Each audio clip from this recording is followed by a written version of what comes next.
Vérissure, le numéro 1 des alarmes en France. Rendez-vous sur vérissure.fr pour votre demande de devis gratuit. Vérissure présente. Sud Radio, parlons vrai chez Bourdin, 9h-10h, Jean-Jacques Bourdin. L'Arcom, l'autorité de régulation des communications, vient de publier une étude. 2 300 000 mineurs fréquentent chaque mois des sites à caractère pornographique. Alors, comment faire pour éviter que ces mineurs ne se retrouvent sur ces sites pornographiques? Plusieurs propositions sont faites. Cela fait des mois que le gouvernement cherche une solution. L'Arcom souhaite obliger les sites pornographiques à intégrer au moins un dispositif de vérification de l'âge de ses utilisateurs. Le débat est ouvert ce matin sur l'antenne de Sud Radio.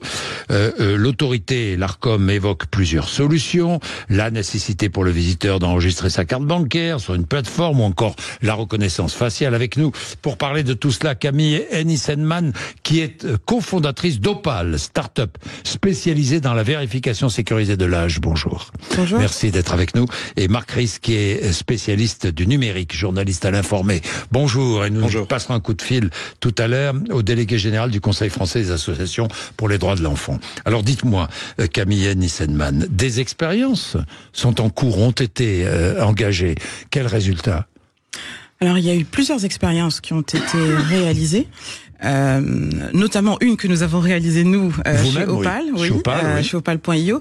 Nous l'avons réalisée avec le groupe Dorsel, qui a l'habitude, on va dire depuis un certain temps, de pouvoir tester des solutions de vérification de l'âge. Ils sont très engagés dans cette dynamique. Et donc nous avons pu mettre en place notre système, qui est un système qui est dessiné par nature, par design, comme on dit dans la Startup Nation, pour respecter les principes du double anonymat. C'est-à-dire que on ne connaît pas votre historique de navigation et on ne connaît pas votre niveau d'identité en étant nous le tiers de confiance au milieu qui sécurise la transaction. Mais alors comment faites-vous pour identifier les majeurs et les mineurs? Eh bien, quand vous arrivez sur le portail, au moment où vous cliquez sur le bouton « J'ai plus de 18 ans », on vous propose non pas d'accéder directement au contenu, mais vous arrivez sur une sorte de pop-up. Et sur cette une fenêtre qui s'ouvre. Et sur cette fenêtre, on vous laisse le choix de plusieurs méthodes qui vous permettent de prouver votre âge. Et de vous pas de vous identifier, de prouver votre âge. Sans vous identifier, on ne vous demande pas votre identité, on ne vous demande aucune autre information que de nous prouver votre âge. Et ça, vous pouvez le faire de 4 façons différentes. Soit par le biais de l'analyse des traits de votre visage. Donc on est capable, aujourd'hui on a des technologies qui analysent les traits, les positions de certains traits de votre visage. Vous mettez devant l'écran, vous montrez votre visage, et là on analyse vos traits. Et on vous dit... Oui ou non? On vous dit oui ou non, vous pouvez passer, vous passez instantanément à l'étape d'après. D'accord. Ou alors vous pouvez le faire si vous ne passez pas par exemple par cette analyse-là, vous pouvez décider de montrer votre pièce d'identité. Vous pouvez également utiliser votre identité digitale. Donc il existe des identités digitales ou des wallets, ce qu'on appelle des wallets, des portefeuilles numériques dans lesquels vous avez des éléments d'identité. Vous pouvez les passer par notre système et on va récupérer uniquement le jeton de l'âge. Et après on passe toujours l'information par nous. Et donc c'est possible. C'est absolument possible. Quels que soient les sites et quel que soit l'endroit où le serveur est domicilié, si je puis dire. Alors, techniquement, c'est possible quel que soit le lieu où le serveur est domicilié. Maintenant, il y a des limitations qui ont été apportées dans le cadre de la loi SREN et dans le référentiel, le point de la vérification ne s'appliquera qu'aux sites qui sont en France ou en dehors de l'Union européenne. Et voilà. Et donc sinon, donc on peut pas tout contrôler. Alors, on peut contrôler tout de même. Il y a une mesure dérogatoire pour les autres plateformes qui ne sont pas dans l'Union européenne, qui est un peu plus longue, mais qui est quand même déjà un peu plus rapide que ce qui se faisait par le passé. Donc, on a quand même des mesures, mais on reste conforme au droit européen. Marc Ries, c'est indispensable ces contrôles? Alors indispensable, oui, parce que je pense que tout le monde est d'accord avec la nécessité de contrôler l'exposition des mineurs face à ces contenus qui peuvent être extrêmement choquants suivant l'âge. Je parle pas d'un mineur qui a 17 ans et 364 jours. Oui, bien sûr. Un très jeune de 8-9 ans, qui face à une image, c'est quand même assez problématique. Ça peut avoir des conséquences psychologiques lourdes. Donc ce mécanisme-là, il est intéressant, mais après sur la mise en œuvre pratique, l'applicabilité de ce dispositif, on a deux acteurs sur la scène. À gauche, on a les sites internet qui vont se voir contraints par l'Arcom, cette autorité donc indépendante, de mettre en place un dispositif de contrôle d'âge qui tienne la route. Oui. Donc ça, il y a aucun souci. Et d'autant plus que cette demande, cette mise en demeure de mettre en place ce dispositif va être effectuée avec un pistolet sur la tempe, pardon pour l'expression. C'est-à-dire que le site aura l'obligation de le faire sous la menace de sanctions financières extrêmement lourdes, voire d'un blocage d'accès chez les fournisseurs d'accès. Et là, un blocage d'accès chez les fournisseurs d'accès, c'est une petite mort numérique. Maintenant, on a d'autres acteurs sur la scène, ce sont les internautes. Oui. Et les visiteurs. Les visiteurs. Alors le contrôle d'âge, pour bien comprendre cela aussi, pour contrôler l'âge et isoler les mineurs afin de les exclure, il faut évidemment contrôler l'âge de tous les internautes. Il faut absolument tout contrôler pour créer deux fils, j'allais dire. Première chose. Deuxième chose, il faut aussi faire confiance dans le darwinisme numérique de ces natifs du numérique qui, à 14 ou 15 ans, vont essayer de trouver des martingales, des mesures de contournement pour essayer d'accéder à ce qu'ils ont envie de voir. Oui, je comprends très bien, parce que dans votre expérience, le garçon qui a 17 ans et 364 jours, il est mineur, mais 2 jours après, il est majeur. Oui. Vous voyez, donc la reconnaissance faciale, de l'âge, des traits, c'est pas évident, quoi. Bien sûr, sur un mineur que vous décrivez, qui est légalement mineur, mais qui est tout d'un adulte, on va pas être sur la reconnaissance faciale. Il aura d'autres modes pour passer. Après, il peut attendre 2 jours et il passera. Oui, je suis d'accord. Mais ça fonctionnera. Mais l'objet et l'esprit de la loi n'est pas d'attaquer cela. Le sujet, c'est d'éliminer ce gros flot que décrivait Marc. C'est tous ceux qui tombent dessus par hasard. Vous savez, moi, je suis maman de 4 enfants. Mon associé a lui-même 5 enfants. On s'est lancé là-dedans justement parce qu'on est en mission. Bien sûr. Voilà. Et ça, c'est pas tenable.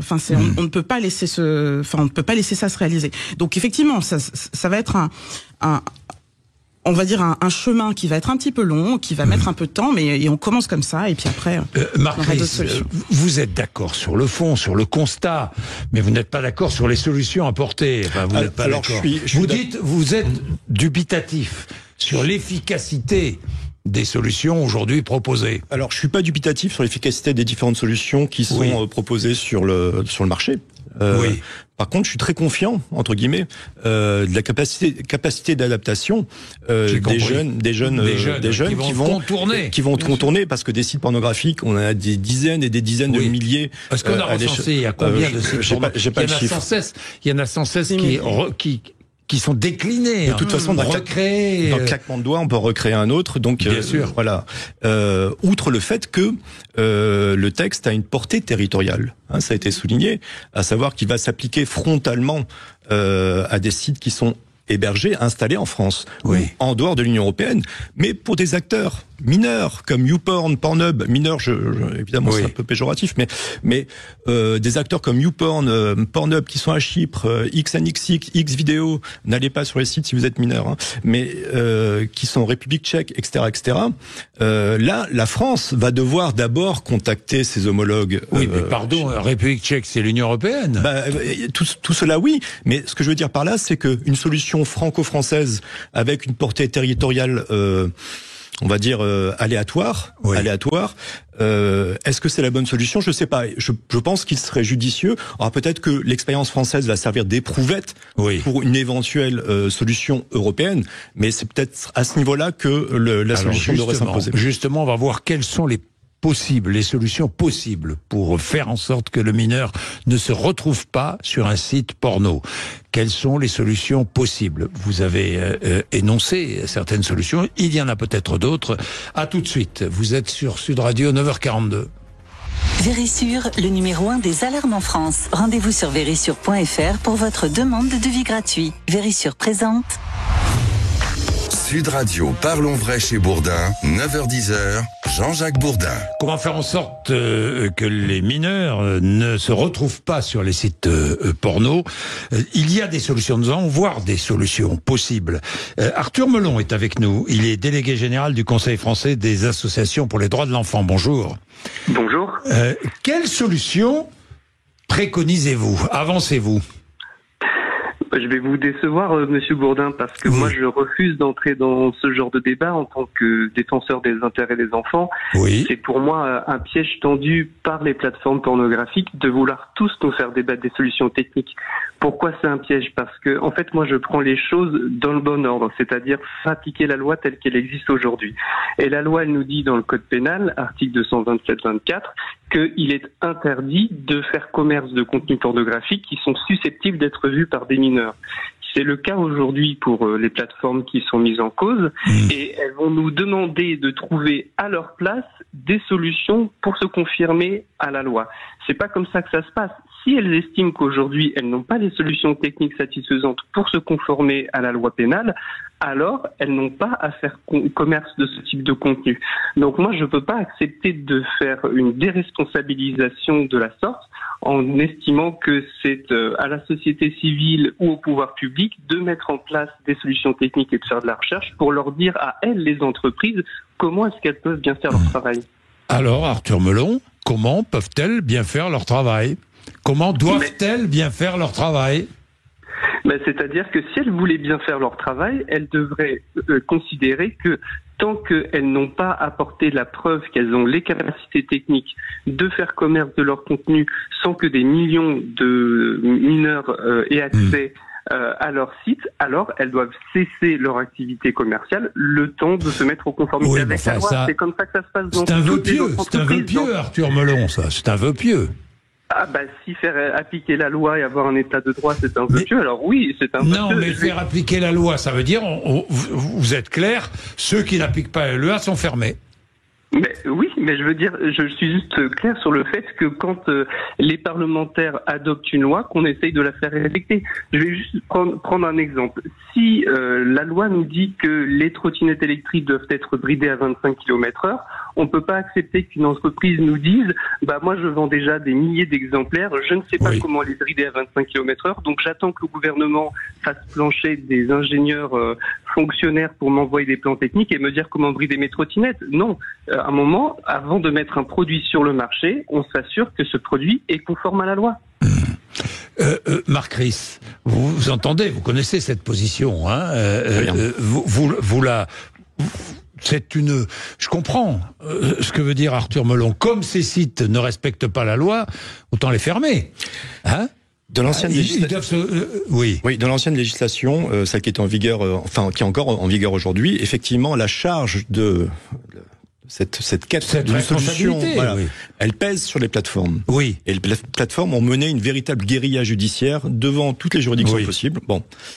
Pour s'en dépêtrer, parce que contrôler l'âge, c'est pas évident. Là, aujourd'hui, avec la nouvelle législation qui a été adoptée la semaine dernière, qui est en attente de promulgation, il reviendra finalement à l'Arcom de tracer une espèce de ligne droite et les sites auront à respecter cette ligne droite et s'il y a un écart, ils pourront être sanctionnés.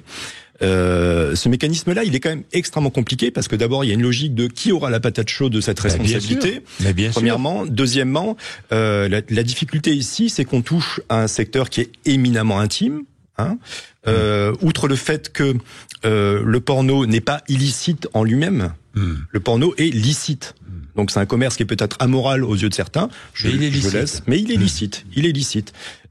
Ce qui est illicite, c'est le fait de laisser accessible aux mineurs des contenus pornographiques. Alors, Marc Ries, vous avez une solution. Alors, est-ce que j'ai une solution? Il y a une autre solution. Il y a une autre solution. Allez-y, Il y a une autre solution parce que là, actuellement, toute cette législation s'attaque au cœur des sites. Donc l'idée, c'est de contraindre ces sites à mettre en place un contrôle d'âge d'une efficacité, sans doute redoutable. Bon, mais une autre solution, c'est s'attaquer à l'autre extrémité des réseaux, à savoir au niveau des écrans. Et là, bien sûr, on remet finalement les smartphones, les ordi, les tablettes, les tablettes. Ouais. Oui, ça c'est peut-être la solution. Il y a une législation qui est en cours d'adoption, qui est déjà adoptée, mais qui va rentrer en application à partir de juillet, et qui va imposer sur l'ensemble des écrans commercialisés en France la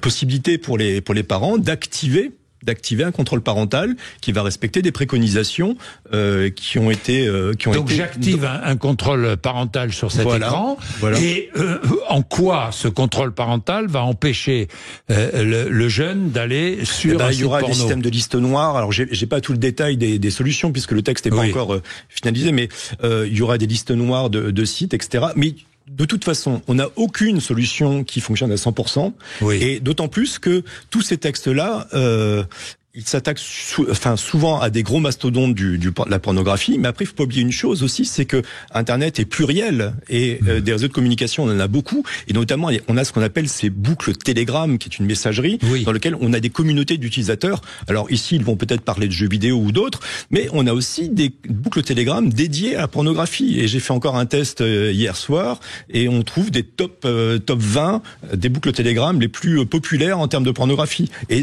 tout ce spectre-là, il est hors du projet de loi actuellement débattu. J'ai compris. Alors, sur les écrans, c'est une bonne solution, Arthur Melon ? Encore, je partage pas cet avis parce qu'on est encore en train de déresponsabiliser les plateformes.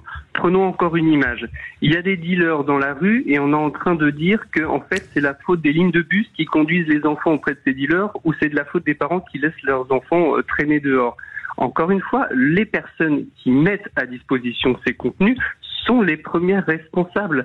Donc, à un moment, il faut que, certes, l'ensemble des acteurs puissent jouer leur part, mais le premier acteur à responsabiliser, ce sont ni les parents, ni les fournisseurs d'objets électroniques, ce sont les entreprises qui ont Arthur Melon, mais quand l'acteur est identifié. Mais oui, les acteurs, on les connaît. Je vous signale qu'ils sont devant la justice depuis longtemps et que la justice traîne. Donc, c'est pas compliqué de savoir. Et puis, je rappelle aussi que selon l'Arcom, 60% des contenus consommés par les mineurs viennent de seulement 5 plateformes. Donc, il est vrai que la pornographie, ça se consomme aussi sur des myriades de petites applications, d'applications de messagerie, etc. Mais quand même, il y a aujourd'hui 5 grosses plateformes qui sont incontournables. Et aujourd'hui, l'État français est en train de dire qu'il est dans l'incapacité de faire appliquer la loi qu'elle s'est elle-même... Vous dites, c'est clair, pour résumer, vous dites, ce sont les plateformes qui doivent faire en sorte d'empêcher les mineurs de venir consulter des sites porno. Pour vous, ce sont les premiers responsables. J'ai bien compris, hein, Arthur Melon. Qu'en pensez-vous Que pensez-vous de tout ce qui vient d'être dit, Camille ? Moi, je comprends tout à fait la position de Monsieur Melon. Maintenant, ce que disait Marc est très vrai. Internet est pluriel. La naissance même de ces plateformes ont engendré des ruptures technologiques. On n'aurait pas Netflix s'il n'y avait pas le streaming pornographique. Enfin, il y a quand même un mouvement qui est un peu en marche et contre lequel il est difficile de lutter. C'est vrai que la responsabilité pèse sur ces plateformes, mais c'est difficile de lutter contre le mouvement. Et moi, je maintiens vraiment qu'on doit avancer en cercle concentrique avec tous les éléments qu'on a à disposition. Nous, on fait beaucoup d'éducation aussi chez Opal. On essaie de participer à des sessions d'éducation, auprès des plus jeunes.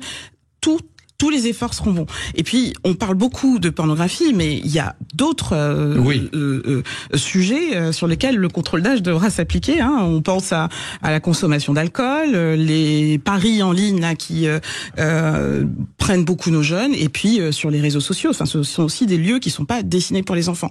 Donc il y a ce sujet-là, mais il faut pas oublier également ces autres points. Quoi. Vous pensez, vous, que c'est un effort collectif? C'est un effort collectif. C'est un effort collectif. Absolument. Oui, qu'est-ce que vous voulez dire, Marc? Enfin, je veux dire que responsabiliser les plateformes, elles sont déjà responsables, et effectivement, elles sont éligibles à une sanction. Il peut y avoir des actions menées, mais après, il faut que la justice, derrière, il y a une cour de transmission qui puisse répondre aux plaintes, et que des enquêtes puissent être menées, et des acteurs sanctionnés. J'ai aucun souci là-dessus. Après, il y a aussi un autre acteur qui a été peut-être un peu oublié, qui doit être remis au centre du village, comme on dit, c'est les parents. Et toutes les solutions là, les solutions sont intéressantes. Il faut toujours les regarder avec un vif intérêt. L'intervention de l'État, etc., etc. Bon, ok. Mais après, il peut y avoir peut-être, sans doute naïf de ma part, mais des actions d'accompagnement. Tout ne se résout pas par la loi et le bâton. On peut aussi avoir un accompagnement des parents, une sensibilisation pour leur expliquer comment faire pour parler aux enfants de ces choses-là qui sont évidemment de l'ordre de l'intime. Donc il y a une dynamique à mettre en œuvre pour obtenir cet objectif-là. Arthur Melon, les parents aussi ? Alors là, il y a effectivement une chose extrêmement importante à dire, c'est que de toute manière, la technologie ne pourra pas répondre à tout et que la technologie, c'est une solution dans l'ensemble du problème. Et l'autre solution, effectivement, comme ça vient d'être dit, c'est l'éducation. Et alors là où j'apporterai une petite nuance, c'est que je pense que l'éducation, surtout sur des sujets aussi difficiles, elle ne peut pas reposer en premier lieu sur les parents, même si évidemment ils ont une part à jouer, mais elle doit reposer aussi et surtout sur l'éducation nationale. On a là encore une loi qui existe cette fois-ci depuis 2001 qui n'est pas appliquée. Ce sont ces fameuses 3 séances d'éducation à la vie affective et sexuelle qui doivent avoir lieu chaque année de l'école jusqu'au lycée. Et selon nous, c'est un élément essentiel dans la protection des mineurs puisque effectivement, comme ça a été dit dans l'heure qui a précédé, si un mineur veut accéder à un site pornographique, tôt ou tard, il y arrivera, quelles que soient les solutions technologiques.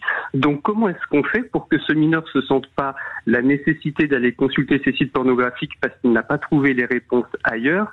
Et quand il est confronté à ces images, comment est-ce qu'on lui a donné le recul critique nécessaire pour qu'il puisse resituer ces images et les prendre pour ce qu'elles sont, c'est-à-dire de la fiction et non pas quelque chose qui doit être pris comme modèle pour sa propre sexualité. Et là aussi, l'État est défaillant. L'État est défaillant dans l'application de la loi de 2020 et l'État est défaillant dans l'application de la loi de 2001. Toutes les associations demandent depuis des années à ce que cette loi soit appliquée. Merci à tous les trois. Merci à tous les trois. N'ont pas résolu le problème, mais nous faisons avancer la réflexion. C'est ce qui compte. Il est 9h57. Vous êtes sur Sud Radio. Merci. Hamida Aman sera l'invitée, fondatrice de Radio Begum, qui est la radio pour les femmes afghanes, sera l'invitée tout à l'heure de Valérie Expert et Gilles Gansman, juste après les infos. Sud Radio, parlons vrai chez Bourdin, 9h-10h, Jean-Jacques Bourdin. Avec Vérissure, le numéro 1 des alarmes en France. Rendez-vous sur vérissure.fr pour votre demande de devis gratuit.